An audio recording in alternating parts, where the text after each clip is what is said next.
জিব্রাইল বললেন, হুজুর, এই বিসমিল্লাহর আমল যারা করবে, সমস্ত ভালো কাজের আগে যারা বিসমিল্লাহ পড়বে, নবী গো, আল্লাহ পাক তাদেরকে এই নদীর পানি পান করাবেন। হাউজে কাউসারের পানি তাদের জন্য বরাদ্দ হবে। একবার জোরে বলা যাবে কি মারহাবা? কতদিন পর্যন্ত এই জান্নাতে থাকবে তারা?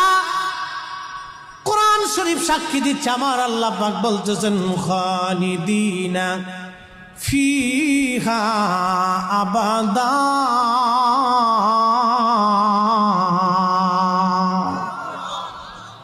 চিরদিন চিরদিন চিরদিন চিরদিন